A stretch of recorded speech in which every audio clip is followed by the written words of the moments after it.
Welcome on topper hub. आपने topper hub के online platform पर, मैं हूं डॉक्टर साजिद। स्वागत है भाई आप सबका। और शुरू किया जाएगा आज का कारवा। जल्दी जल्दी लोग आ जाइए सारे। और साइंस को पढ़ेंगे हम लोग, फिजिक्स केमिस्ट्री बायोलॉजी तीनों पढ़ेंगे अच्छे से। तो आ जाएं सारे लोग, शुरू करा जाएगा आज का कारवा। कुछ क्लासेस जो है कौन कौन आ गया भाई लाइव? हाँ, कमेंट करें भाई कौन कौन लाइव हैं, कौन कौन लाइव हैं, मुझे दिख जाए, थोड़ा सा इंटरेक्शन होगा। तो इंटरेक्शन अगर होगा तो अच्छा लगेगा। तो हम जो है इसमें पढ़ेंगे क्या आज? बायोलॉजी, बायोलॉजी जीव विज्ञान।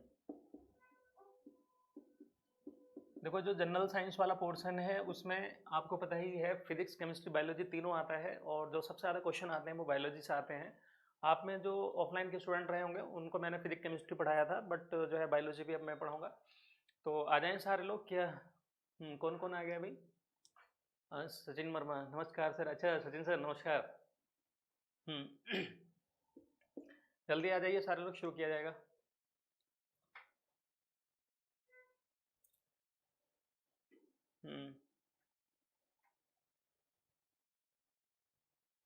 किसी का कोई कमेंट नहीं आ रहा है भाई सचिन सर के अलावा? Shruti Kumari, good morning, good morning dear, good morning.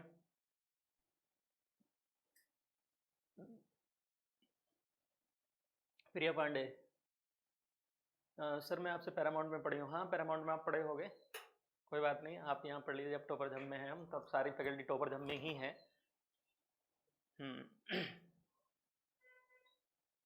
आ जाएंगे सारे लोग। हाँ, पिंटू, मीना, क्या ये आशीष? लिखे है। ओके भाई, गुड मॉर्निंग। विक्की कुमार, मोनू परवार। अच्छा मोनू, विक्की का नाम मोनू परवार है।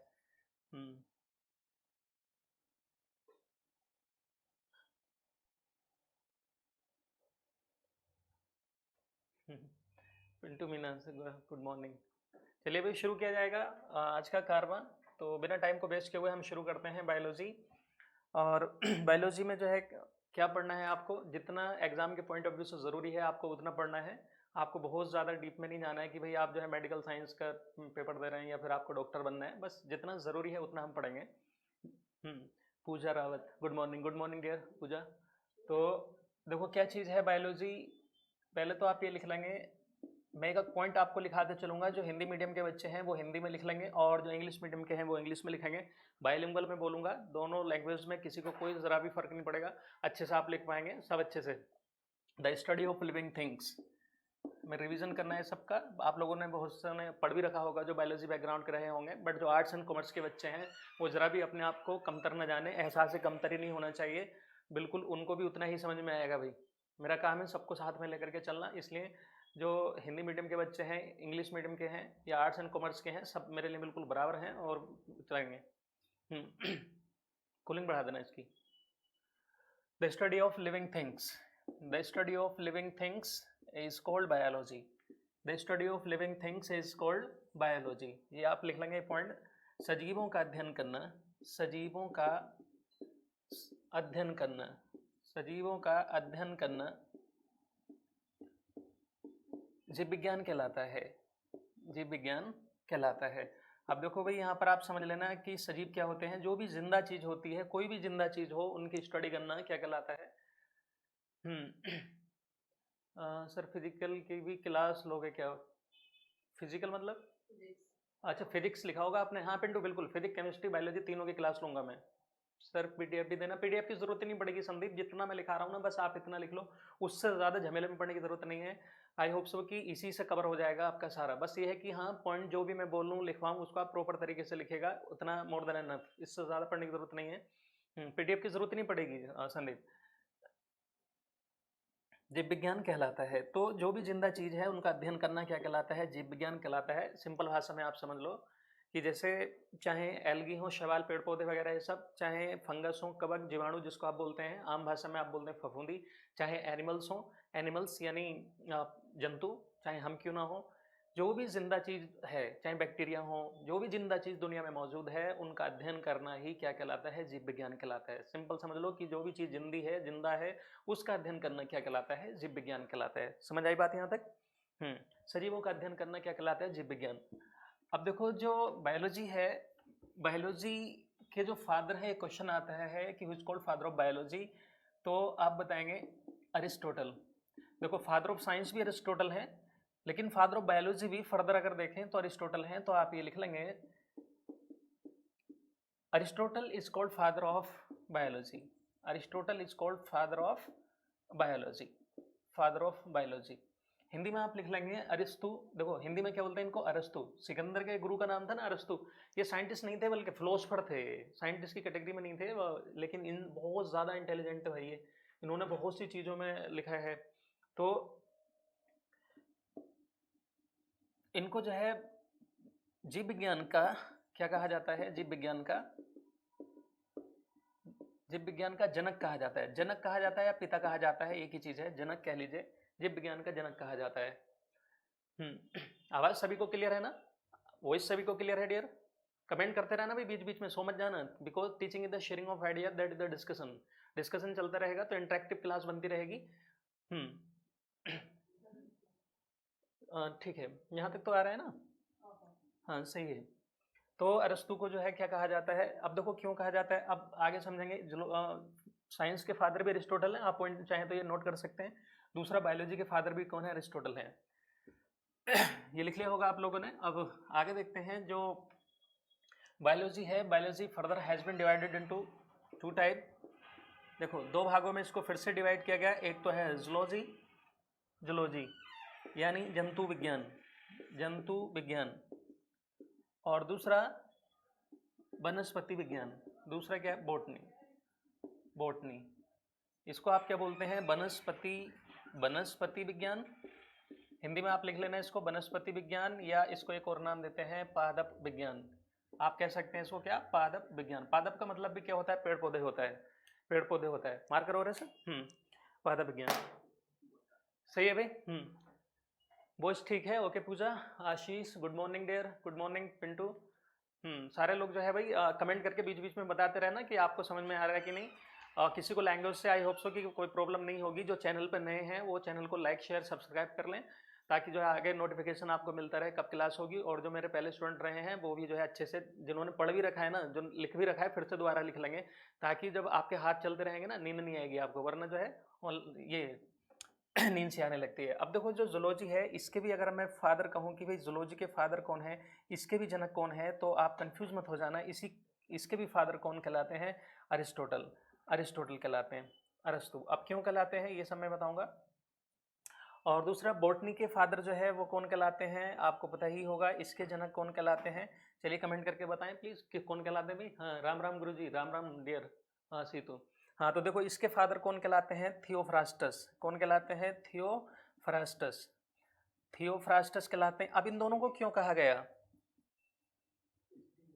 हाँ स्क्रीन दिख रही है वहाँ पे? बिल्कुल सही आ रहा है, थियोफ्रास्टस। हाँ मैंने देख लिया है, यहाँ पे सबको क्लियर है, वहाँ पे दिख रहा है थियोफ्रास्टस लिखा भी मैंने ये। हाँ नहीं दिख रहा है तो देखो मैं यहाँ लिख दे रहा हूँ। अगर बॉटनी के फादर जिसको नहीं दिख रहा है वो यहाँ से लिख लेंगे थियोफ्रास्टस। थियोफ्रास्टस को कहा जाता है फादर ऑफ, थियोफ्रास्टस को कहा जाता है फादर ऑफ बॉटनी। अब देखो क्यों कहा जाता है फादर ऑफ बॉटनी, समझ लेंगे। दो इंपोर्टेंट क्वेश्चन बनते हैं यहाँ पर। बहुत ही दो इंपोर्टेंट क्वेश्चन। वो नहीं आ रही थी ना उसमें? सही तो थी वो। लिखा भाई? हाँ आ जाए सारे लोग भाई, 15 लोग हैं। हाँ वेरी गुड।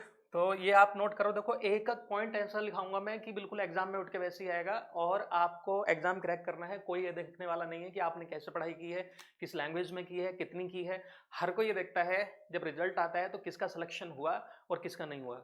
समझ रहे हैं ना? तो बहुत ज्यादा काबिल बनने की जरूरत नहीं है। बहुत से लोग जो है इतना ज्यादा बन के दिखाएंगे दूसरों को कि हमें ये आता है वो आता है, कोई नहीं मानने वाला। अपने घर वाले भी तब तक यकीन नहीं करेंगे हम पे, आप पे, कि जब तक जो है आपका सिलेक्शन कहीं होना जाए। जिसके पास नौकरी होती है उसी के पास शोहरत इज्जत होती है, और भी चीज़ें होती हैं। खैर अब देखो जो अरिस्टोटल है, अरिस्टोटल को फादर ऑफ जूलॉजी को क्यों कहा गया? याद रखना कि एक बुक थी, बुक टाइप की पब्लिश हुई थी, थ्योरी टाइप की कह लो, बट ये बुक थी हिस्टोरिया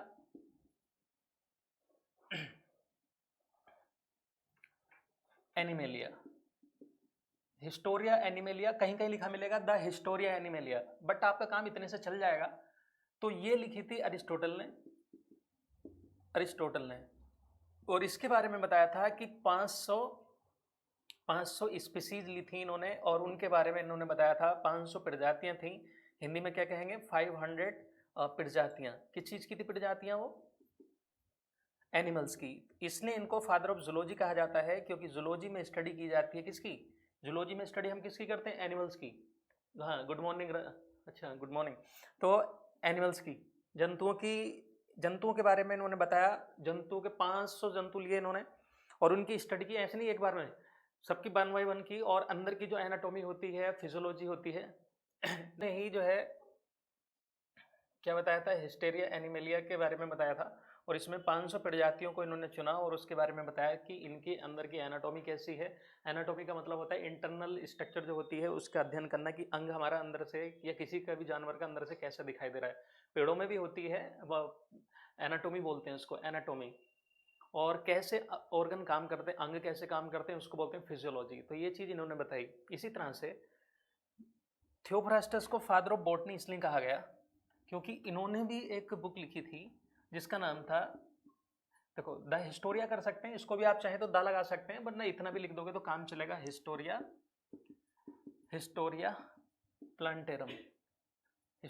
प्लांटेरम करके जो है इन्होंने ये बुक लिखी। इनकी बुक थी, किसके द्वारा लिखी गई थी?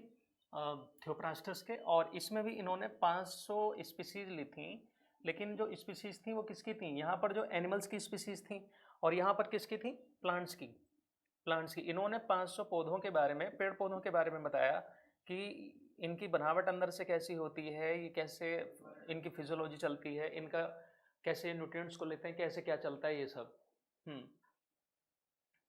सही भाई। तो ये आप पॉइंट नोट कर लेना, ये क्वेश्चन आ सकता है। हिस्टोरिया एनिमेलिया किसने लिखी? आप बताएंगे अरिस्टोटल।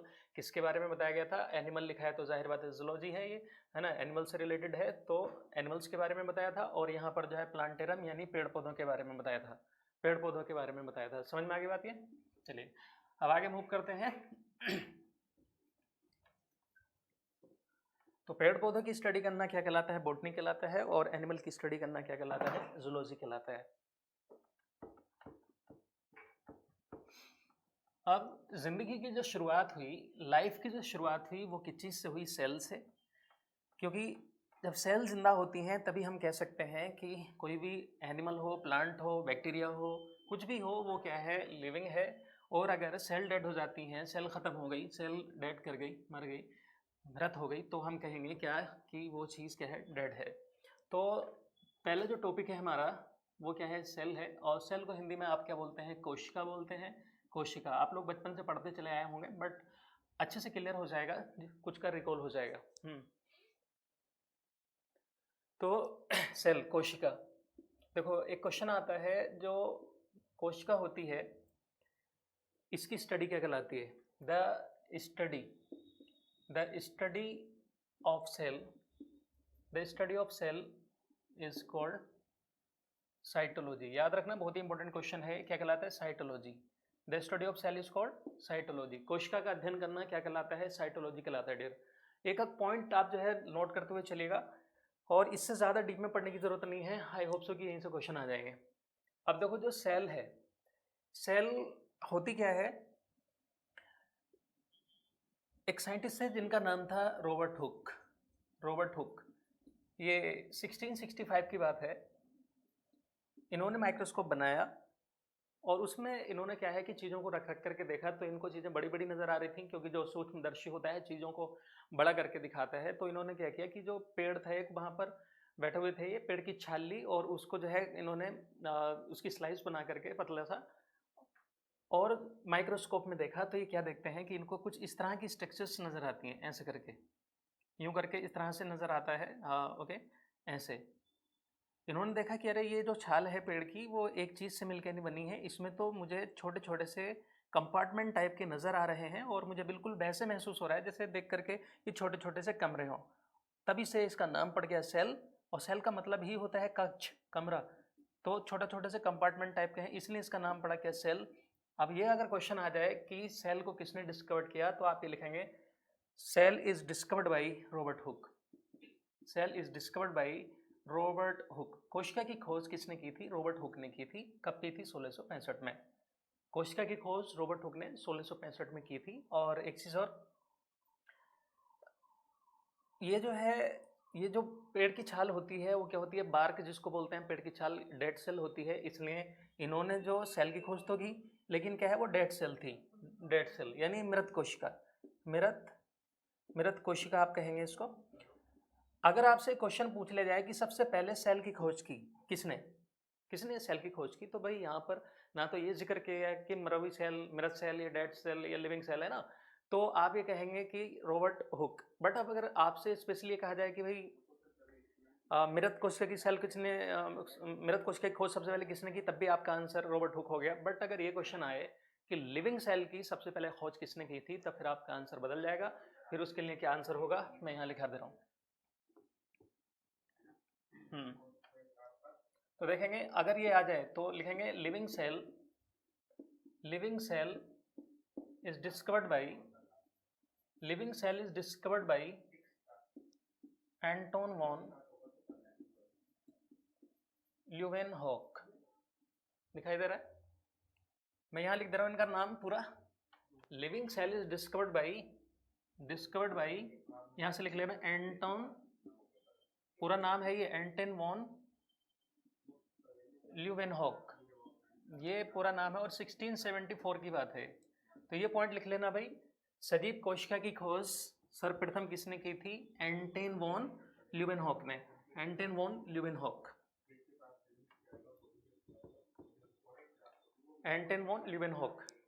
इस तरह से लिख लेंगे सजीव कोशिका की खोज, सजीव कोशिका की खोज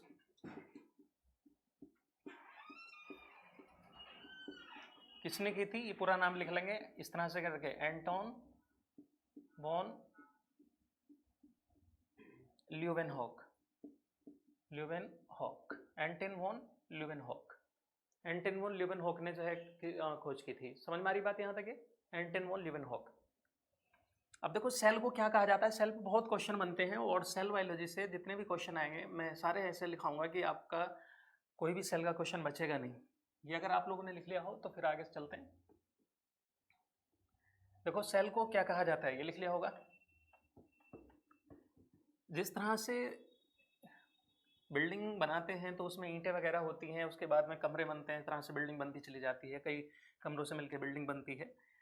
सेल को कहा जाता है, cell is the fundamental, cell is the fundamental unit, cell is the fundamental unit of life, cell is the fundamental unit of life. ये पॉइंट नोट कर लें। कोशिका जीवन की मूलभूत या मूल भी कह सकते हैं, मूलभूत कह सकते हैं, मूल इकाई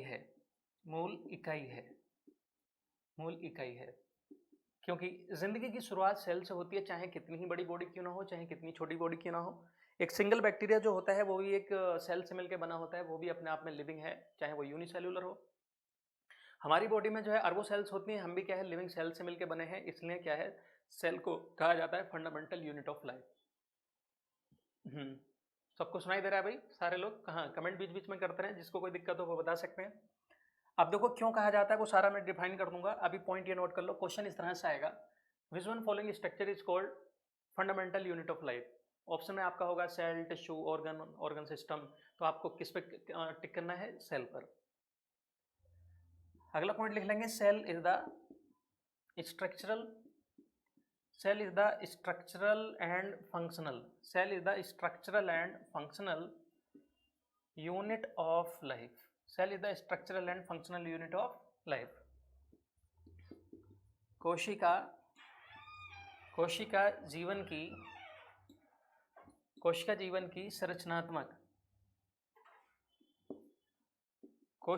की संरचनात्मक एवं कार्यात्मक इकाई है। देखो ये जो मैं पॉइंट लिखा रहा हूँ ना, बस ऐसी पॉइंटों को लिख लो, ये का क्वेश्चन बनता चला जा रहा है हर एक। हाँ, इससे ज़्यादा डिप में जाने की जरूरत नहीं है। अभी देखिए मैं एक चीज़ आपको क्लियर कर दूंगा। हाँ भाई, सबको सुनाई दे रहा है ना?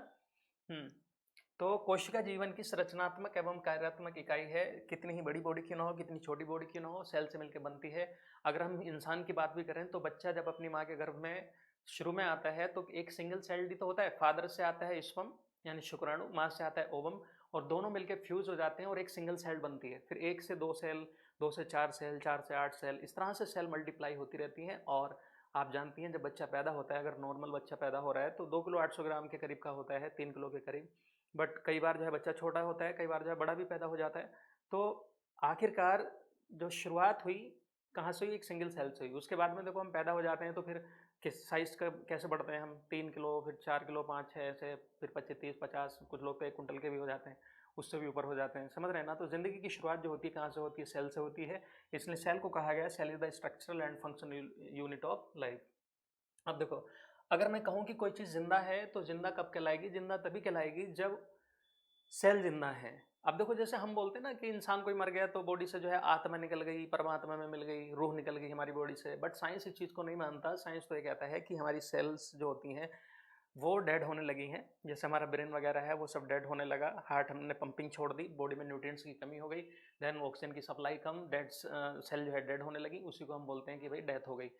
और जो पोस्टमार्टम वगैरह होता है, ऑटोप्सी वगैरह से पता चलता है कि हाँ मरने की वजह क्या थी। तो ये आप समझ लेंगे।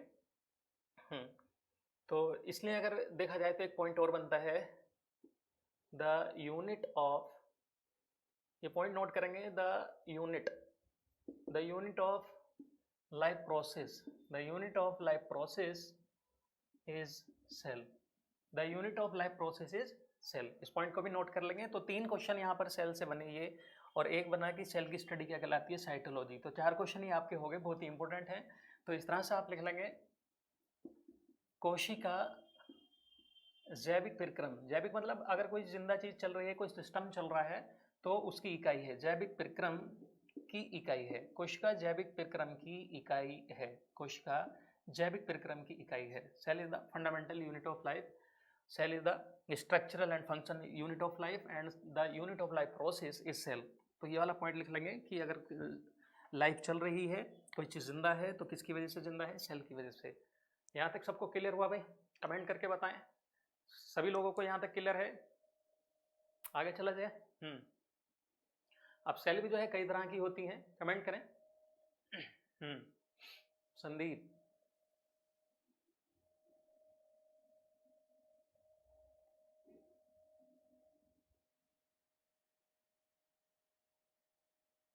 ओके। पूजा, समझ में आ रहा है? और लोग क्या हैं भाई? और लोग भी कमेंट करें। सबको समझ में आ रहा है? स्पीड ज़्यादा तो नहीं हो रही है? सही है ना? आराम से लिख पा रहे हैं? नोट्स बनाते हुए चलिएगा।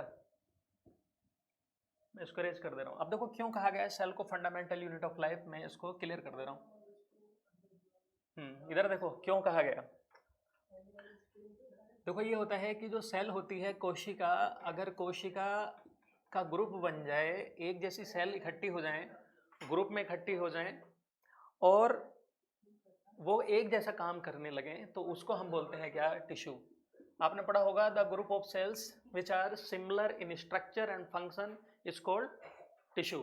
कोशिकाओं का ऐसा समूह जो बनावट में भी एक जैसा हो, काम भी एक जैसा करे, उसको हम बोलते हैं ऊतक। क्या बोलते हैं? ऊतक। समझ में आगे बात ये? क्या बोलते हैं? ऊतक। अब अगर एक जैसे ऊतक, अब देखो ऊतक के नाम से लोगों को लग रहा होगा टिश्यू क्या होता है? टिश्यू कुछ नहीं होता, ग्रुप होता है सेल्स का, एक जैसी सेल्स का जो एक जैसा काम करें। सपोज करिए आपने यहाँ से मेरी थोड़ी सी स्किन तोड़ी है, क्या है? टिश्यू है। आपने एक बाल तोड़ लिया, हजारों एक जैसी सेल से मिलकर बना है, टिश्यू है, ऊतक है। खून की आपने एक बूंद टपका ली, उसमें एक जैसी हजारों सेल्स हैं, वो भी क्या है? ऊतक है। पेड़ की आपने छाल तोड़ ली, वो भी क्या है? ऊतक है।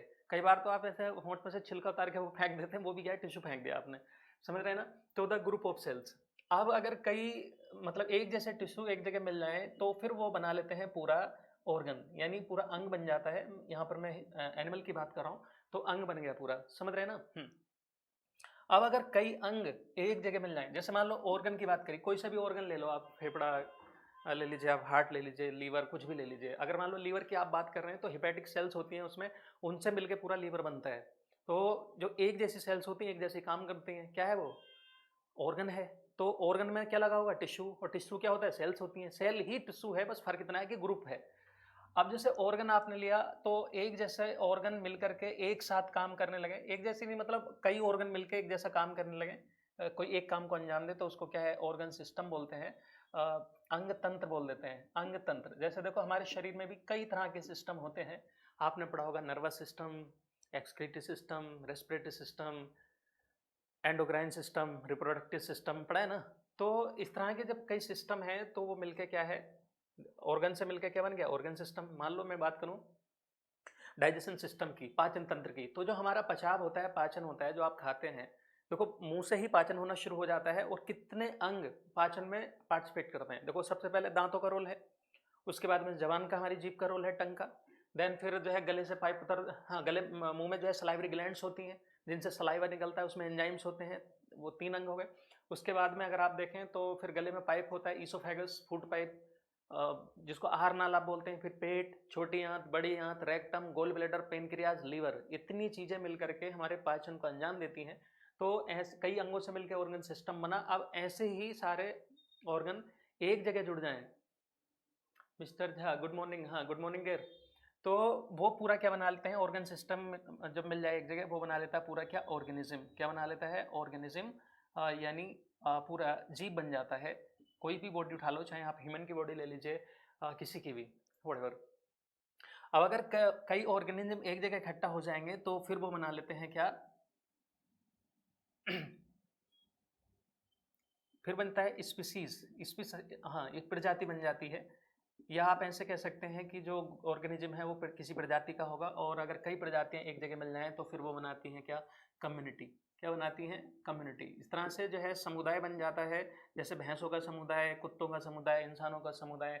कम्युनिटी मतलब ग्रुप ऑफ स्पीसीज कह लीजिए, बल्कि ये कह सकते हैं कि इसको हम पहले पॉपुलेशन कह दें तो ज़्यादा अच्छा रहेगा, क्योंकि ग्रुप ऑफ स्पीसीज क्या कहलाता है, पॉपुलेशन कहलाता है। इसको आप जो है संख्या बोल देते हैं, कुछ लोग जो है जनसंख्या बोलते हैं। जनसंख्या बोलना सिर्फ इंसान के केस में ठीक है, जन मतलब ह्यूमन, जनसंख्या। बट आप ये नहीं कह सकते कि भारत में भैंसों की जनसंख्या अधिक है, ऐसे नहीं कह सकते। भारत में भैंसों की संख्या अधिक है ये कहना ज़्यादा सही है, क्योंकि जन मतलब क्या होता है, ह्यूमन होता है, तो पॉपुलेशन। और पॉपुलेशन जब एक जगह मिल जाएंगी तो फिर वो बनाती है क्या कम्युनिटी, जैसे भैंसों की कम्युनिटी है ना, डॉग की कम्युनिटी, इंसानों की कम्युनिटी, इस तरह से करके वो बना लेता है समुदाय। इसके आगे भी वर्ल्ड और जो है वो यूनिवर्स बनता है, बट हम लिविंग की बात कर रहे हैं। तो आप लिविंग, फिर इकोसिस्टम वगैरह सब रहते हैं, तो इधर देखेंगे हम चाहे टिश्यू की बात करें, ऑर्गन की बात करें, ऑर्गन सिस्टम की करें, ऑर्गेनिज्म की करें, स्पीसीज या पॉपुलेशन या कम्युनिटी, आखिरकार शुरुआत कहाँ से हुई है, सेल से। इसलिए सेल को कहा जाता है फंडामेंटल यूनिट ऑफ लाइफ, यानी जीवन की मूलभूत इकाई ये है। शुरुआत कहाँ से हुई है, सेल से। चाहे कितना ही ब्लू व्हेल के जितनी चाहे लंबी चौड़ी बॉडी हो, चाहे अफ्रीकन एलिफेंट के जितनी लंबी चौड़ी बॉडी हो, आखिरकार शुरुआत जो हुई है कहाँ से हुई है, सिंगल सेल से। इसलिए cell is the fundamental unit of life. मैं समझता हूँ ये पॉइंट आपको बिल्कुल समझ में आ गया होगा कि क्यों कहा गया सेल को फंडामेंटल यूनिट ऑफ लाइफ, कोशिका जीवन की मूलभूत इकाई है, ऐसा क्यों कहा गया। समझ में आ गई बात यहाँ तक सबको? हाँ भाई बताएं, क्लियर है यहाँ तक, आगे चलें। ऑर्गन रिपीट अगेन, हाँ ऑर्गन मतलब अंग। जैसे कोई भी अंग ले लो आप, क्या नाम है आपका, हाँ देखो मिस्टर झा, आपने जैसे मान लो बात की किडनी की, गुर्दे की बात की, तो गुर्दे में सेल्स लगी होंगी, तो उनसे मिलकर के ही क्या बनता है, टिश्यू जो है, देखो सेल्स होंगी, सेल से टिश्यू बनेगा, और टिश्यू से ही मिलकर क्या बन जाएगा, अंग बन जाएगा। समझ में आ गई बात ये। अब जैसे मान लो आपने फेफड़ा लिया, तो फेफड़ा एक जैसी सेल्स लगी हैं, तो वो क्या है, फेफड़ा है और ऑर्गन है वो। अब देखो अलग अलग होते हैं, मान लो जैसे दिल की सेल्स हैं, दिल में कार्डिक सेल्स होती हैं, कार्डिक टिश्यू होते हैं, तो दिल की सेल्स की बनावट अलग है, और जो हमारा गुर्दा है उसकी बनावट अलग है। क्यों? क्योंकि दोनों की सेल्स अलग अलग हैं। हमारा ब्रेन है, उसमें नर्व सेल्स होती हैं, तो उसकी बनावट अलग है, काम भी अलग है। गुर्दा अलग है, फेफड़ा अलग है हमारा, उसका काम अलग है, गैसेस एक्सचेंज करना। हमारा दिल है, उसका काम क्या है, पंपिंग करना, क्योंकि सेल्स अलग है, काम अलग है। गुर्दा है, उसका काम है फिल्ट्रेशन करना, छानना, तो आप जानते हैं ना। तो group of cells which are similar in structure, the group of cells which are similar in structure and function is called tissue. कोशिकाओं का ऐसा समूह जो बनावट में और काम में एक जैसा हो, उसको हम ऊतक बोलते हैं, और इन्हीं से बनके क्या बनता है, हमारा अंग बनता है। तो कोई सा भी अंग आप उठा लो, आंख निकाल लो आप, है ना, तो आंख में भी एक जैसी सेल्स लगी होंगी, उनसे क्या बनता है, आंख बनती है। ओरो सेल से अलग है, रोड सेल, कौन सेल, वो सब होती हैं। सर ये क्लास कब से शुरू होती है? 11 बजे से शुरू हुई है, अभी 3 क्लासेस होंगी, अभी 11 से होगी, फिर कितने से? 3 बजे से होगी, फिर जो है 5 बजे से होगी। कितने से? 7 बजे से। 7 बजे से होगी भाई। 3 क्लासें बायोलॉजी की लगातार होंगी, लेकिन गैप दे दे करके होंगी। पहले होंगी 9 बजे से, सॉरी 11 से, हाँ 11 से 1, हाँ फिर 3 से 5 और 7 से 9। ठीक है भाई, इस तरह से क्लास होंगी और आप इसी को कंटिन्यू करूंगा टॉपिक को मैं। आई होप सो कि ये सबको क्लियर हो गया होगा। मिस्टर झा भी क्लियर हुआ कि किसने पूछा था ये ऑर्गन के बारे में? हाँ। हम्म। चलो, जिसने भी पूछा था बहरहाल ये क्लियर हो गया होगा। अब आगे चलते हैं। आपको बिल्कुल मैं सेल से शुरुआत, आपकी शुरुआत सेल से मैं करा रहा हूँ। बिल्कुल बायोलॉजी की शुरुआत भी सेल से हुई है और यहाँ से आप जो है शुरुआत करेंगे और बिल्कुल एंड पे ले आकर के मैं आपको छोड़ूंगा। बिल्कुल इसी तरह से धीरे धीरे एक एक चीज़ सीखते चले जाएंगे आप। अब जो है हम बात करेंगे, इधर देखिए। सबसे एक क्वेश्चन आता है कि जो सबसे बड़ी सेल है, सबसे छोटी सेल है, सबसे लंबी सेल है, इस टाइप के क्वेश्चन आपको मिल जाएंगे। तो अगर मैं कहूँ कि बताएंगे, चलो सारे लोग बताएंगे largest cell, largest cell of the world is, चलो विश्व की सबसे बड़ी सेल का नाम क्या है, कौन बताएगा? ओके, सत्तार हुसैन का आंसर आ रहा है न्यूरॉन। चलो भी सारे लोग कमेंट करें जरा, थोड़ा इंटरेक्टिव बना दीजिए। और क्या, हाँ न्यूरॉन, न्यूरॉन एक ही आंसर आ रहा है भाई। और कोई? दुनिया की सबसे बड़ी सेल कौन सी है? दुनिया की सबसे बड़ी सेल, विश्व की सबसे बड़ी सेल, यानी विश्व की सबसे बड़ी कोशिका, विश्व की सबसे बड़ी कोशिका। ये क्वेश्चन आता है, सिंपल सा क्वेश्चन उठ के आ जाएगा भाई इसी तरह से। ऑस्ट्रिचएग, सत्तार हुसैन, अब आपका आंसर बदल गया भाई, ऑस्ट्रिचएग हो गया।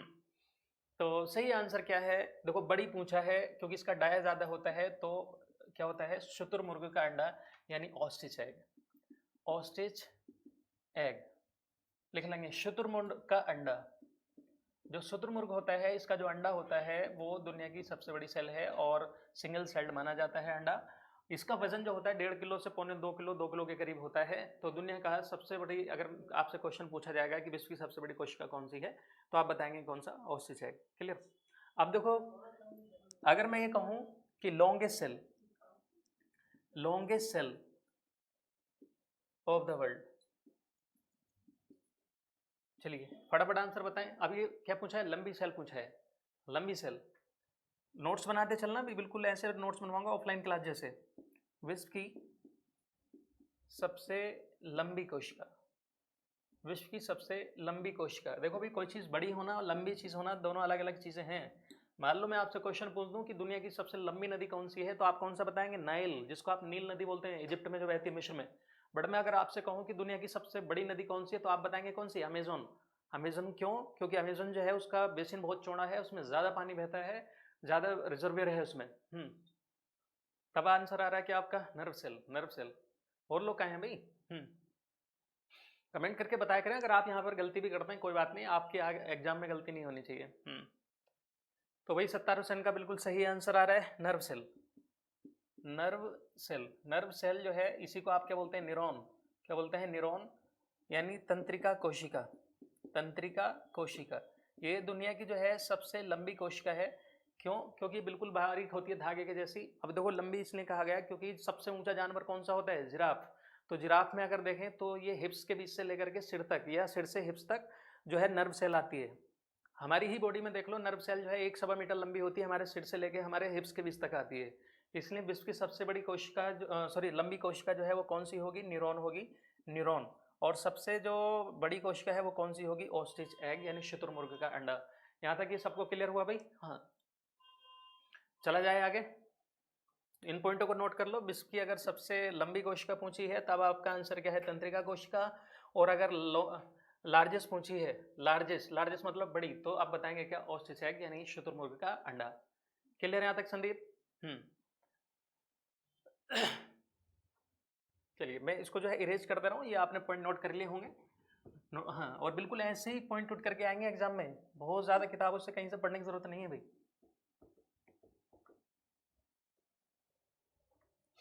अब देखो, अब हम बात करेंगे स्मॉलेस्ट सेल की, smallest, smallest cell of the world. चलो विश्व की पूछा है मैंने, विश्व की सबसे छोटी कोशिका कौन सी है, बताएंगे? कमेंट करें जल्दी से। विश्व की सबसे छोटी कोशिका, देखो आपके दिमाग में जो भी चल रहा होगा आंसर बताइए। आप यहाँ पर अगर गलती भी करते हैं ना तो आपका सही हो जाएगा, आगे गलती नहीं होगी। विश्व की सबसे छोटी की कोशिका का नाम क्या है, कौन सी है? विश्व की सबसे छोटी कोशिका कौन सी है? फटाफट आंसर बताएं। विश्व की सबसे छोटी कोशिका माइकोप्लाज्मा। संदीप का आंसर आ रहा है। संदीप नंबर का क्या? माइकोप्लाज्मा। Okay, mycoplasma. देना। और पूजा रावत। और लोग भाई, माइकोप्लाज्मा। मिस्टर झा।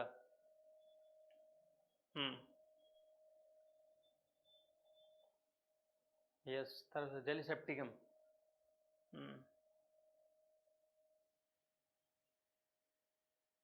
और भाई, हाँ तो देखो सही आंसर क्या है? पीपीएलओ। पीपीएलओ, ठीक है। और इसी के लिए हम यूज करते हैं, इसी के लिए दूसरा नाम यूज करते हैं माइकोप्लाज्मा। यानी आप सबका आंसर जो है ठीक है, माइकोप्लाज्मा आप कह सकते हैं, माइकोप्लाज्मा।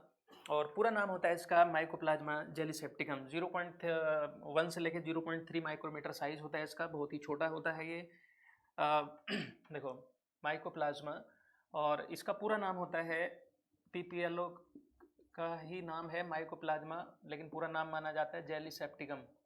जेलीसेप्टिकम आप चाहें तो लिख सकते हैं ये माइकोप्लाज्मा जेलीसेप्टिकम। नहीं भी लिखेंगे तो माइकोप्लाज्मा से काम आपका चल जाएगा, माइकोप्लाज्मा जेलीसेप्टिकम। क्लियर? अब कई बार जो है आपसे इसकी फुल फॉर्म पूछ लेता है, तो इसकी फुल फॉर्म लिख लेंगे आप, pleuro pneumonia, pleuro pneumonia like organism, pleuro pneumonia like organism, pleuro pneumonia like organism. ये फुल फॉर्म है किसकी? पीपीएलओ की। पीपीएलओ की फुल फॉर्म लिख लेंगे, pleuro pneumonia like organism, pleuro pneumonia like organism. ये फुल फॉर्म है, कई बार जो है इसकी फुल फॉर्म पूछ ली जाती है। और हाँ, ये अपनी शेप को बहुत ज़्यादा तेजी से बदलता है।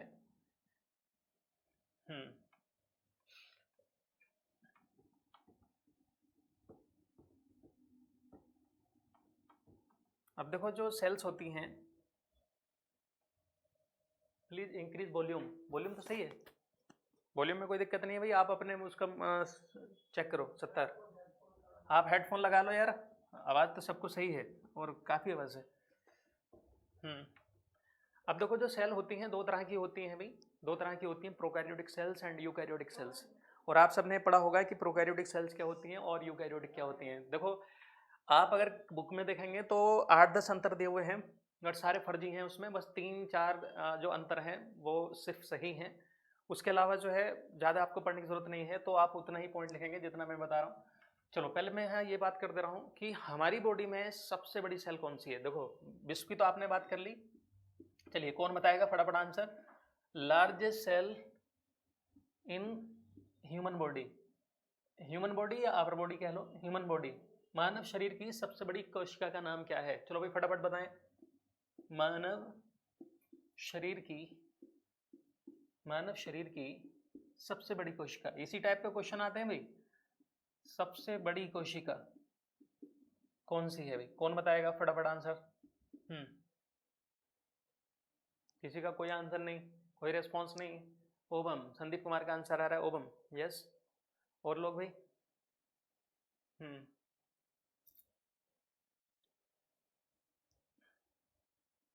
ओबम, पूजा का भी आंसर क्या है? ओबम।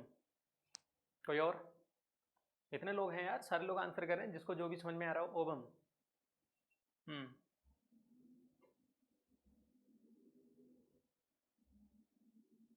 और किसी का क्या आंसर? कोई नहीं, हाँ सही थी स्पेलिंग आपकी, कोई बात नहीं, उसमें एक मैं समझ गया था वही लिखा है आपने। तो सही आंसर क्या है भाई? ल्यूसेंट वगैरह में जो है वो नर्व सेल लिखा हुआ है, लेकिन वो गलत है। बिल्कुल आप लोगों का सही आंसर है। अगर मैं लार्जेस्ट सेल की बात करूं तो ओवम, या जिसको आप बोलते हैं ओवा, जो फीमेल में होता है खास करके, इसको आप हिंदी में क्या बोलते हैं? अंडाणु। कभी भी आपसे क्वेश्चन नहीं पूछा जाएगा कि मेल की बॉडी में, फीमेल की बॉडी में कौन सी बड़ी छोटी सेल होती है, सिर्फ क्वेश्चन ये आएगा, हाँ निमोकोर, हाँ ओवम आपका आंसर है। ये पूछा जाएगा कि मानव शरीर में सबसे बड़ी कोशिका कौन सी है, और जो फीमेल होती हैं वो भी क्या है? मानव होती हैं। समझ रहे हैं ना? तो क्या आएगा क्वेश्चन? मानव शरीर में, मानव शरीर में या मानव शरीर की सबसे बड़ी कोशिका का नाम क्या है? अंडाणु है, क्योंकि इसका जो साइज होता है ना, इसका जो साइज होता है काफ़ी होता है, 1000 माइक्रोमीटर होता है। और आप जानते हैं कि 1 माइक्रोमीटर इक्वल टू कितना होता है, 10⁻⁻6 मीटर। तो आप अंदाज़ा लगा लें कि हाँ ये ठीक ठाक है, बट बिना माइक्रोस्कोप के तो नहीं दिखेगा, लेकिन हाँ ये है कि दिख जाता है, बिना माइक्रोस्कोप के भी, छोटा होता है लेकिन बहुत ज़्यादा। अब हम बात करेंगे कि लॉन्गेस्ट सेल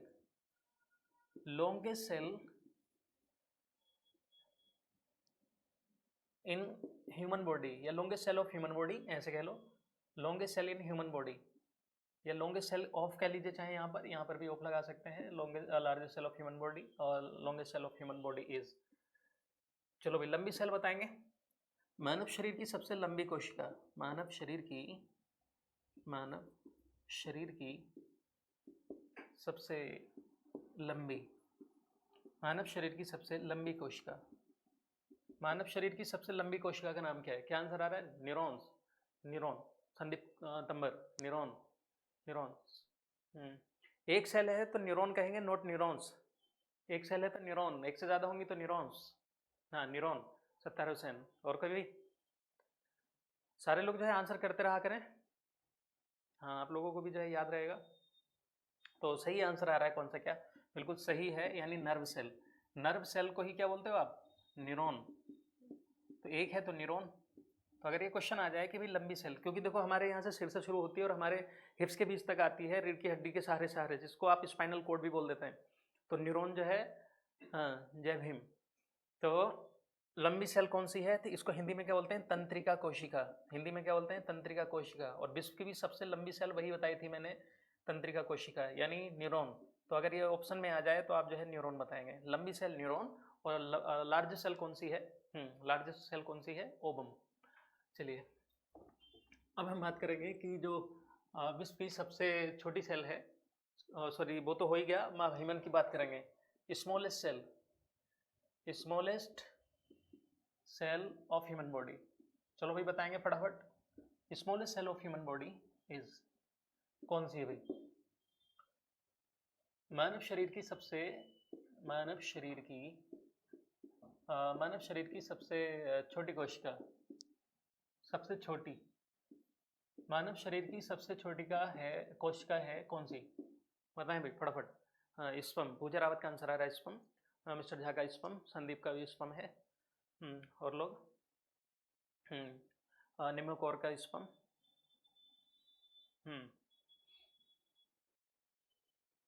तो आपने ये लार्जेस्ट लॉन्गेस्ट तो पढ़ लिया, ये स्मॉलेस्ट और पढ़ना था, और देख लेते हैं।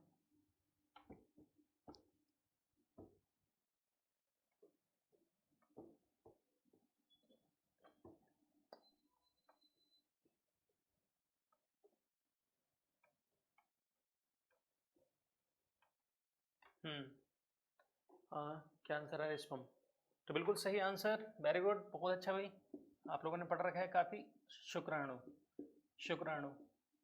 अब देखो ये शुक्राणु ठीक है, एसएससी में एक बार एक क्वेश्चन आ चुका है, तो जो है ये माना जाएगा। बट अगर ये ऑप्शन में नहीं हो तो कुछ साइंटिस्ट जो है वो मानते हैं आरबीसी को, एंड जो है कुछ मानते हैं ग्रेन्यूल सेल्स होती है हमारे ब्रेन में, ग्रेन्यूल सेल ऑफ ब्रेन, इनको कुछ छोटी मानते हैं। बट एग्जाम में अगर ये आ जाए तो ये लगाइएगा, अगर ये ऑप्शन में नहीं होगा then you will choose the RBC, याद रखना।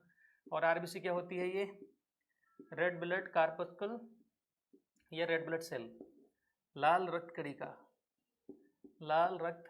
आप इसको कह सकते हैं, लाल रक्त कणिका। समझ रहे ना? अगर भाई स्पम तो सही है, अगर स्पम ऑप्शन में नहीं हुआ then you will choose the RBC, लाल रक्त कणिका। हाँ विपिन, क्या आंसर है भाई? स्पम। समझ रहे ना? अगर ये याद रखिएगा, मैंने आपको काम की चीज़ बताई है, अगर ऑप्शन में स्पम नहीं हुआ तो कई बार जो है आरबीसी को मान लिया जाता है। ग्रेन्यूल सेल ऑफ ब्रेन कुछ मानते हैं कुछ साइंटिस्ट, बट ये वाला क्वेश्चन आया नहीं है कभी भी, आरबीसी और स्पम से आया है, इसलिए याद रखना। आरबीसी भी हो सकती है, हाँ वही बोल रहा हूँ ना सर, क्या बोला विपिन को? सर आरबीसी भी हो सकती है, हाँ वही। अगर ऑप्शन में ये है और ये भी है तब आप स्पम लगा देना, क्योंकि ये क्वेश्चन स्पम ही कंसिडर किया गया था, एक बार आया था ये क्वेश्चन। बट अब अगर जैसे मान लो स्पम नहीं है ऑप्शन में और वहां पर आरबीसी है, then you will choose the RBC. Is that clear? सभी को क्लियर यहाँ तक है? चलो, तो दुनिया की सबसे बड़ी छोटी, ये सब आपने पढ़ा। ह्यूमन बॉडी में सबसे बड़ी छोटी सेल भी आपने पढ़ा, लंबी। अब हम बात करेंगे जो सेल्स होती हैं, दो तरह की होती हैं और आपने पढ़ा ही होगा, prokaryotic cells and eukaryotic cells. देखो नाम सुनने में अजीब से लग रहे हैं, प्रोकैरियोटिक यूकैरियोटिक, बट आप सुनते चले आ रहे हैं